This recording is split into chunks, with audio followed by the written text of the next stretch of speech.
एक बात बहुत प्रोपेगेंडा किया जा रहा है और ये एक नैरेटिव बन चुका है कि वक्फ बोर्ड जहाँ हाथ रख दे वो वक्फ बोर्ड की हो जाती है। लेकिन जो मस्जिद जिस ज़मीन पे बनी हुई है या जो उसके आसपास की ज़मीन है जो उसके वक्फ में आती है, उसको सरकार ये कह रही है कि इसके मैनेजमेंट के लिए हमने ये व्यवस्था की है। इसमें जो वक्फ कमेटियाँ हैं, वक्फ कमेटी भी तो सरकार की बनाई हुई है। ये वक्फ में कोई सुधार के लिए नहीं आए, बल्कि वक्फ की जो ताकत है उसको कम कर रहे हैं। कौन सा ऐसा ट्रस्ट या कौन सा ऐसा संस्था है जिसके बारे में आप मैं यकीन से कह सकता हूँ कि यहाँ करप्शन नहीं है। तो इलाज करप्शन का करना चाहिए था, वोट की राजनीति नहीं।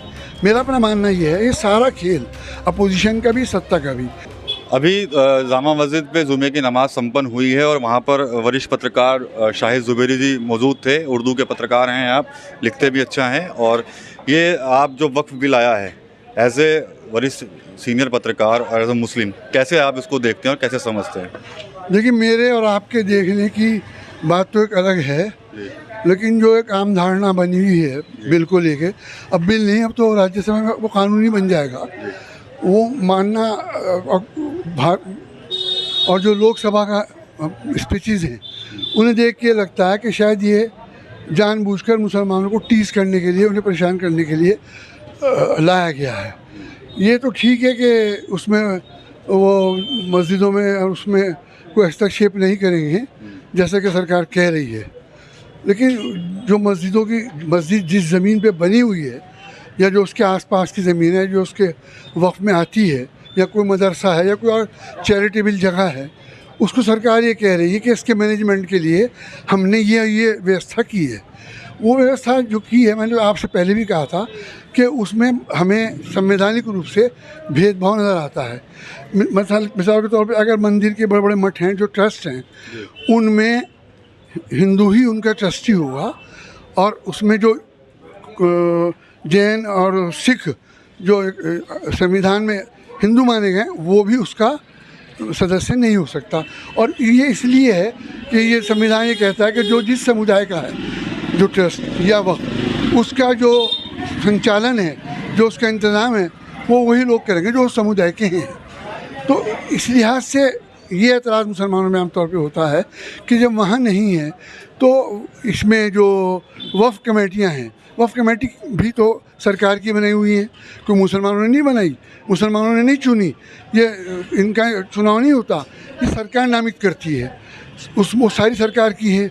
और जो CEO होता है वो मुसलमान होता है, सिविल IAS अफसर होता है कोई, चीफ एग्जीक्यूटिव जो कुछ होता है उसका। और इसी तरीके से काउंसिल में, वक्फ काउंसिल जो सेंटर की है, उसमें 2 गैर मुस्लिम और 2 महिलाएं, ये सब कुछ, महिला तो पहले भी है। तो ये इसको समझा जा रहा है कि ये हमारे फैसलों पे या हमें प्रेशर में लाने के लिए ये सब कुछ प्रावधान किया जा रहा है, अदरवाइज़ हमें ज़रूरत नहीं है। एक बात बहुत प्रोपेगेंडा किया जा रहा है और ये एक नैरेटिव बन चुका है कि वक्फ बोर्ड जहाँ हाथ रख दे वो वक्फ बोर्ड की हो जाती है। ऐसा तो है नहीं। ये चूँकि रेवेन्यू है, यहाँ उसका रिकॉर्ड है, अदालतें हैं, ऐसा कोई किसी को कह भी नहीं सकता कि ये वक्फ की है। और अगर है तो ट्रिब्यूनल है, कोर्ट है जाएगा, तो ऐसा तो है नहीं। लेकिन ये सही है, मेरा अपना मानना ये है, जैसे मैंने आपसे कहा था कि अगर सरकार वक्फ बोर्ड में जो घोटाले हैं, जो चेयरमैन के, मुतवल्लियों के, CEO के जो भी हैं, उन घोटालों को कंट्रोल करती। अब घोटालों का कंट्रोल करने की बजाय, जैसे कहते हैं ना कि सर दर्द का इलाज दवा से करने के बजाय सरी गर्दन से अलग कर दिया, तो ये बात जा रही है, मैसेज ही जा रहा है लोगों में कि नैरेटिव ये बन रहा है कि ये वक्फ में कोई सुधार के लिए नहीं आए, बल्कि वक्फ की जो ताकत है उसको कम कर रहे हैं, उसके कार्य क्षेत्र को कम कर रहे हैं और अपनी पसंद के लोग उसमें ला रहे हैं। अब उसमें कहा कि 2 पिछड़े मुसलमान उसमें ले जाएंगे। अब पिछड़े मुसलमान आप ले लेंगे, मान लिया, ले लिया, और लेने चाहिए, और 2 दूसरे समुदाय की भी आ जाएं, एक उसका सेकुलर सेटअप बनता है, इसमें कोई तो नहीं है। लेकिन सरकार जिस तरह से, मिसाल के तौर पर योगी सरकार, जिस तरह के योगी जी खुद अपने आप में कह रहे हैं कि इतनी जगह जो है ये तो सरकारी है, और वो जगह वो है जिस पर सरकार के कब्जे हैं। लखनऊ में अगर आप जाएं, कई सरकारी कार्यालय वो हैं जिसमें सरकार का कब्ज़ा है। दिल्ली में ऐसे ही है। और कुछ कब्ज़े खुद वक्फ बोर्ड ने कराए हैं। होटलों को लीज पे दे दी, सिनेमा हॉल को लीज पे दे दी। वो घपले अपनी जगह हैं। और कुल मिला के अगर हम घपले की बात करें, आप मुझे ये बताएं, क्या सरकार पे करप्शन का आरोप नहीं है? कौन सा ऐसा ट्रस्ट या कौन सा ऐसा संस्था है जिसके बारे में आप यकीन से, मैं यकीन से कह सकता हूँ कि यहाँ करप्शन नहीं है? तो इलाज करप्शन का करना चाहिए था, वोट की राजनीति नहीं। मेरा अपना मानना ये है, ये सारा खेल अपोजिशन का भी सत्ता का भी वोट की राजनीति का है। आप भी देख रहे हैं कि अगर ये सब कुछ ना करते तो अपोजिशन खड़ा ना होता। अपोजिशन अपने वोट बैंक को मजबूत कर रहा है, सरकार अपने वोट बैंक को। वो 80 और 20 का जो खेल है वो खेला जा रहा है और हम जैसे लोग बेवकूफ़ बन रहे हैं। अच्छी बात ये आपने देखा आज, इस सब के बावजूद मतलब मुसलमानों में ख़ास तौर से ये बात समझ में आ चुकी है कि जो कुछ हो रहा है उसको कैसे मैनेज किया जाए। उसमें कोई अभी तक कोई जज्बात में नहीं आई, सड़कों पे उस तरह से नहीं उतर रही है जैसे कि अपील की जा रही थी। आपने भी देखा, इतना बड़ा मजमा किसी की एक के पट्टी दिखी मुझे, अदरवाइज़ किसी के नहीं है। तो एक तो ये मैसेज दिया कि मुसलमान शांत है और इसका वो संवैधानिक हल ढूंढना चाहते हैं। दूसरे ये एक इसमें और चीज़ है जिसमें आपने सुना हो कि सरदार जी बड़े कांग्रेस के ज़ोर ज़ोर से कह रहे थे कि हमने मुसलमानों को कब्रिस्तान दिया। उसमें एक क्लॉज ये रखा गया कि जो प्रैक्टिसिंग 5 साल का मुसलमान होगा वही अपनी जगह अपना दान दे सकता है। भाई मेरी जगह है, संविधान की 14 और 15 धाराएँ ये कहती हैं कि जो मेरी अपनी जगह है, मेरा जो अपना पैसा है, मेरा अपना जो माल है, वो मैं किसी को दूँ, फेंकूँ, रखूँ, मेरा धर्म कोई भी हो, सुविधा की मतलब उसके खैरात के चैरिटेबल के काम के लिए मैं किसी को भी दूँ। हिंदुओं ने जगह दे रखी है, मुसलमानों ने मंदिरों को दे रखी है, नवाबों ने। तो ये होता आया है। अब मान लीजिए 5 साल पहले वो मुसलमान हो, तो मैं 5 साल से मुसलमान हूँ, फिर उस पर ये देखा जाएगा ये दाढ़ी वाला मुसलमान है, ये मेरे जैसा है, ये नमाज़ पढ़ता है कि नहीं पढ़ता है। तो एक अजीब सा गुत्थी उलझ गई है।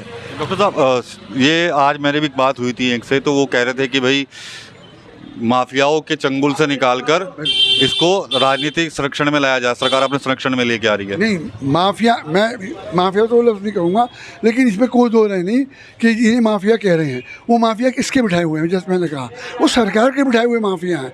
तो सरकार उन पर नकेल करे ना, उनकी जगह ईमानदार लोग लेके आए। ये थोड़ी है कि मैं बचपन में हमने 2 बिल्लियों की कहानी सुनी और बंदर की, कि वो एक बिल्ली को टुकड़ा दे तोड़ के एक बिल्ली को, क्या ये तो ज़्यादा हो गया, और सारी रोटी हड़प ले।